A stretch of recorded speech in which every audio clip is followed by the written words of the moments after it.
Hey everybody, it is Travis Holzem with Food Forest Abundance, Minnesota, coming to you from Norwood, Young America.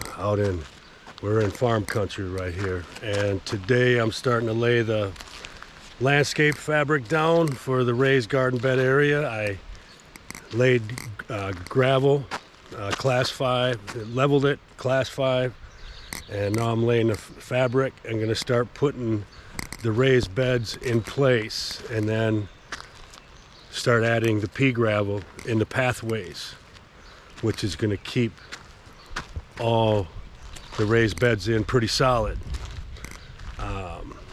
And it's funny because this class 5 has been down for a week, and there was, well, you're gonna have to see it for yourself, because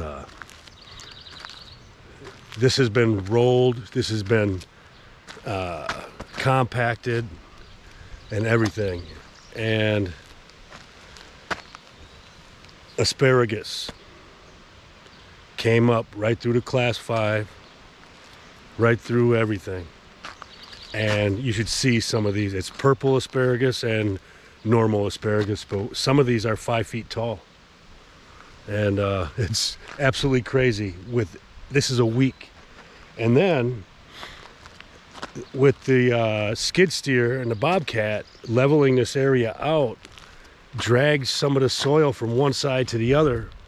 And now on the other side, directly across from the other asparagus, is another patch of asparagus that popped up within a week.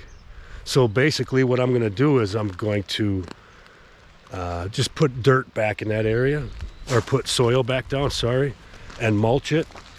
And this is a perennial asparagus garden right there. And it's probably about, if I measured it, it's 20 feet, maybe 25 feet by 10 feet wide, full of asparagus. And all I have to do is add some soil to this and some mulch and just let it go.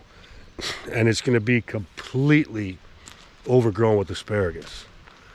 Same with the other side. So we're going to have 2 areas on the outside of the raised garden bed area, because I'm putting a fence around it, because there's deer in here. I've got footprints, I got their hoof prints in here that they walk right through here. So once the fence is up and these raised garden beds will be protected. But I'm going to turn you around and show you what I'm working with today. And every tree has fruit. Amazing. It was not even a month ago there wasn't a leaf on any of these trees. Barely any leaves. They were just starting to sprout, and now these things are completely plush. And every apple tree is loaded with apples. All the currant bushes are full of currants. They're starting to turn red already. Cherry trees are full. The pear trees are full. It's amazing. And some of the raspberry bushes I planted last fall have raspberries on them. The plum trees, I don't see anything yet. But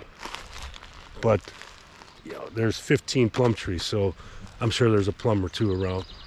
But every apple tree is full of them. There's probably 20 apple trees here, maybe 30. So, and they're all different types of apples. So it's, wow, crazy, crazy, crazy. But I'm going to turn you around and show you. Sorry, my camera skills aren't the greatest here. I'm just, I'm a rookie. Anyway, I'm going to turn you around and show you. And wait till you see the horseradish patch that came up. And I'm going to dig up some horseradish that's popped up around the property and bring it and put it in the spot I'm going to show you. And what I'm going to do is, there's some weeds and stuff coming up, so I'm going to take the lawnmower and I'm going to cut that as far down as I can, and then I'm going to sheet mulch it and cover it with cardboard and cover it with soil and mulch.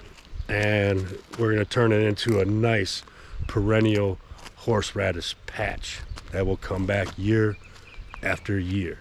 And it's a pretty impressive patch already. And I mean, this stuff is 2 feet high. Some of the leaves are a foot wide.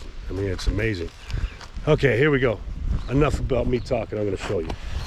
All right, where are we at? Is my screen on? All right, as you can see here, you got I don't know if my camera shut off on me or not. I'll just have to keep working with this.